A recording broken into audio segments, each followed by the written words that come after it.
cells, though they are sort of clubbed together, we have to see them in different perspective. Yes, we all come from genes and DNA, we are the origin, and most of the conditions that we have are somewhere related to the genetic background. So if you say hypertension or diabetes, there is a genetic predisposition, but so the gene and understanding genomics, I think, is part of everything, like from preventive health to understanding what medications work in which patients. So a lot of the work which is happening, personalized medicine, is all based on understanding the genetics of a person, whether a cancer medication helps a particular patient or not, will all be genetics. Whether even a diabetic medication will help or not, whether folic acid is being metabolized by your body or not, and whether it is affecting aging. And because we work with a lot of children with autism, we see that folic acid metabolism is also lack of folic acid metabolism affecting the brain development as well. So the genomics is playing a big role in preventive health, in personalized medicine, in finding aspects for treating. See, in healthcare now, when you see the paradigm shift which is happening over some period of years. Earlier we were treating patients, now actually we are treating data. We have a whole lot of data available, we have a whole lot of collaboration happening, we have a whole lot of research, development, and all those things happening. People are living longer. There are a lot of impacts on the environment because of which, because of all these things which is happening. And somewhere I feel that we need to be responsible, we need to be understanding that when we are changing or when we are challenging the nature in this way, we are also doing something which is not right.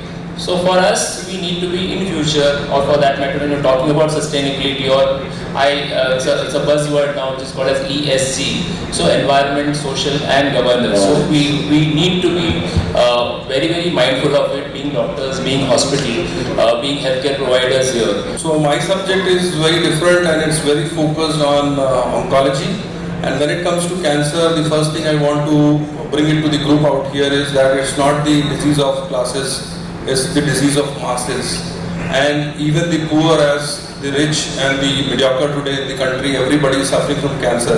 Just to give you a perspective, every year in India, about 20 lakh new cancer patients are added into the system.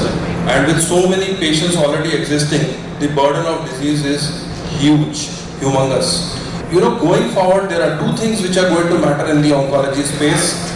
First and foremost is to make more centers in tier 2 and tier 3 towns to make cancer more accessible to the larger population.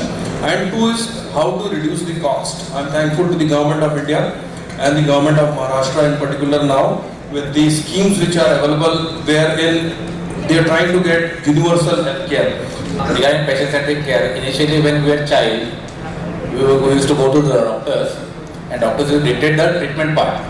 अब ये तुझे हुआ है and ये treatment आपको लेना है. But now with the changing era, it has been seen the patients are being taken into consideration, their opinions are taken into consideration, and hence it's like a partnership between patient and a doctor and a staff.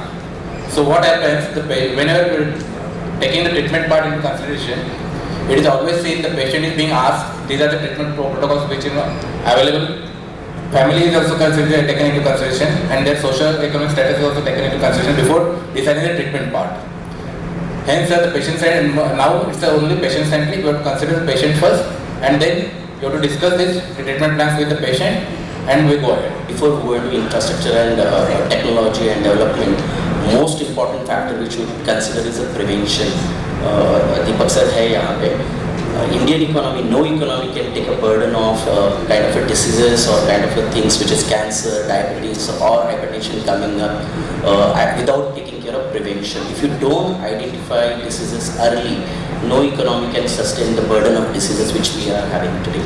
So first and foremost, if you really see the future, we need to find out solution which will prevent the diseases which is coming in. Specifically NCDs where diabetes, cancer, Bajpayee did mention about creating infrastructure for cancer prevention and all that thing.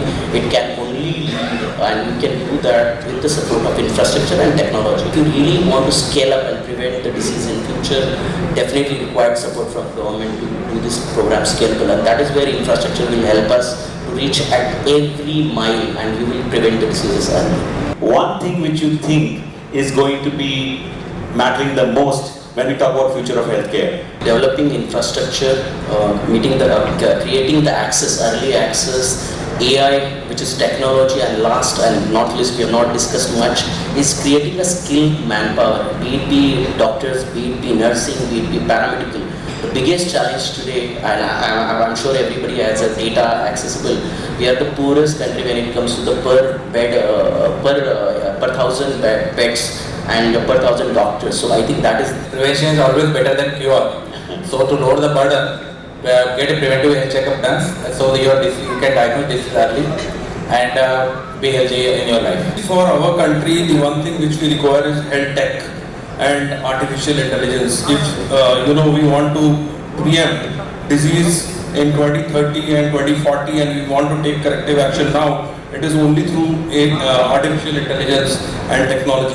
I think in future we need to build patient-centric, value-based, environment-friendly healthcare ecosystem. So I think I'm going to go out of the box and much before even the doctor is created. I would say teachers. I think we need exemplary teachers to show us the way ahead. I think somewhere we have lost the way. We used to have wonderful teachers, but I don't think anymore the current clinical acumen, I think more than just radiology or diagnostic. So my answer would be teachers.